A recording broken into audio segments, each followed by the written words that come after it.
Hello, friends. This is Dave Hurwitz, executive editor at ClassicsToday.com, here with a new review of a recording we've all been waiting for. It is Schubert Symphonies 8 and 9, conducted by the 95-year-old, or he will be when this came out, or whatever, 94-year-old Herbert Blomstedt with the Leipzig Gewandhaus Orchestra. How marvelous is that? Not very. Sorry. Listen, Blomstedt is a wonderful conductor, a very serious musician. I have praised his work to the skies throughout these videos, but his recent work has not been very interesting. By and large, at least his Brahms cycle for pentatone has been a snooze. His Mahler 9 was a snooze. He's been snoozing. And it's really a problem, because he is a wonderful, serious musician, and you want to love the guy, especially the fact that he's still working at this age. Of course, whether he should still be working, he should be working at this age, is also another issue. But I'm not going to touch that because he's here and he's doing stuff. And so we have to judge it on its own merits. Now, what is the reason that these performances are sub-fusc? Well, there are really quite a few, actually.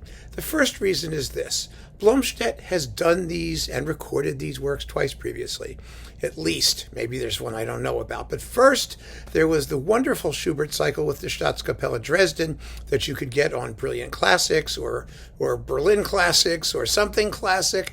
It was a wonderful Schubert cycle with glorious recordings of the unfinished and the Ninth, the Great Symphony. Really marvelous performances. Some of my reference recordings, to be honest with you, and I have no hesitation in recommending them. Then he remade a bunch of them, 5, 8, and 9, with San Francisco and for Decca, and those were quite good as well. They were really very, very fine, although I prefer the Staatskapelle Dresden recordings just for their greater sort of transparency and luminosity and for the sound of the orchestra and Blomstedt's effortless way with the music. It really was a wonderful set. So there we go. Does anyone need to hear him do them again? I mean, do we really? Can he do them better? That's the question. And I give him credit. I have to give him credit. He does them different. These are performances that are audibly influenced by the period instrument movement. I mean, the tempi are I would say rigid, practically. That is, for example, the introduction to the first movement of the Ninth Symphony is very, very quick and strictly proportional to the allegro that follows. So there's no big accelerando or build-up into the allegro, which I think is kind of a pity. Or the second subject of the first movement of the unfinished. This is the symphony that Schubert never finished. That tune, right? He really observes the dynamics. It's very quiet, and it's strictly in tempo. There's no relaxation. There's no indulgence of the lyricism. None. It needs that. And, one of the interesting things about these two symphonies, let me point something out here. It is particularly absurd to claim that you should be doing anything by way of period anything in that music simply because of the date it was written. Because remember, Schubert never heard any of it. So he wrote it and died. And all of the performances that, the pieces were not premiered until after his death, and in the case of the unfinished, not until the 1860s. So I'm not saying that he wrote music for the future or anything like that. What I'm saying is it was a blank slate. We have no idea what he would have done had he lived to actually listen to it and then revise it and edit it for publication, for example. I mean, one of the clearest cases comes at the end of the first movement of the Ninth Symphony, where if you leave the orchestration the way Schubert wrote it, you won't hear the tune. The orchestra's going da da da da da da da da da da da da da da da da da ba da da da da dum ba da da da da da dum ba da da, right? Well, you don't hear that tune. You can't. The woodwinds do not penetrate the string parts. They just don't. Tovey, who I mentioned before and did a video about, talks about that. Actually, Schubert diddled his string parts, and if you leave his original string parts, apparently you can hear the tune a little better. And so you have to change it somehow. He doesn't. He also takes all the repeats in the Ninth, which is a terrible idea. It really is just not a good idea, especially in the scherzo and the finale. But that's another issue, question of taste. But a question of audibility is a matter of fact. So most performances double that melody. Sometimes they do it very crudely with trumpets blasting and horns blaring, and but better you hear the tune, even if you think it might be a bit brash, than hearing the strings going chuck chuck chuck chuck chuck chuck chuck chuck chuck chuck like that, and then in the back you hear, to the extent you can hear it at all. So that's ridiculous. And also, it's indicative of the type of performance this is, one of those, sort of new view performances, that he doesn't slow down at all. There's almost no rhetorical emphasis. I mean, not even at the end of that movement when it's going bum bum ba bum ba da. The whole orchestra comes in, ba da da, strings, yo do do. I mean, come on, Herbert. He did it before. I mean, not a lot. I mean, but there was character there. There was emphasis. There was some sense of give and take in the phrasing. But here it's all extremely rigid and metronomical, and I find it rather unpleasant. Also, he's adopted this peculiar habit of dovetailing all of the endings, tapered endings everywhere. It becomes a really, really obvious mannerism. And if there's one thing that Blomstedt is not, it's mannered. Never. I mean, there's no less mannered conductor. Everything usually flows just naturally and organically. Now, there are beautiful things about these performances because, it's the Gewandhaus. They certainly know how to play. They're wonderfully transparent. And they're transparent at high volume, which is really cool. Like at the climax of the development section of the first movement, of the unfinished, it's going dum ba dum ba dum bum bum wa dum bum bum dum ba dum ba dum ba dum. That's like one of the most proto-Brucknerian moments in all of Schubert because of the rhythm, that dum ba dum ba dum ba dum, and it carries all the way through. It's getting tossed between the horns and the trumpets, and usually you don't hear it all the way through, but here you do. You hear that rhythm all the way behind the whole passage, which is marvelous. On the debit side of all of this transparency and lightness, the orchestra sounds terribly small. It really does. Everything balances everything very nicely, but you really, really miss the climaxes. You miss that sense of bigness that's part of this music. It really is the proto-romantic element, you might call, in the music. It's just not there. Not by any stretch of the imagination. The Andante, the second movement of the Unfinished, it's an Andante con moto, isn't it? Yes, it's very moto. There's a lot of moto. Blum, blum, blum, dum, blum, blum, ya, da, da, da, da, do, do, do, do, do, do.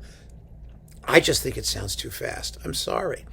I know it's con moto, but again, it's a question of the character of the music.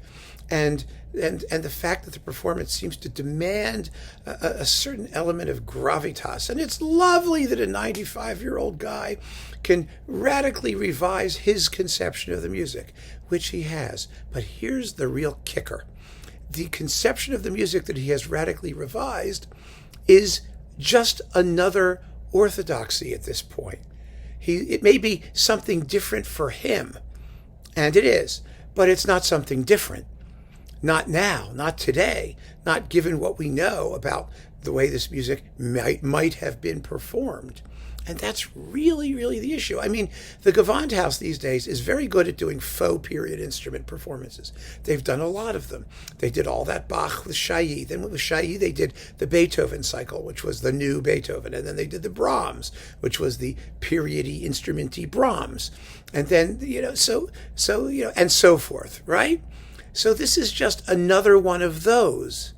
And one of the things about Blomstedt, I said in my talk about him, about his 10 best recordings, was that he treads a very, very fine line between being musically sort of holistic and organic and letting the music speak for itself, and blandness.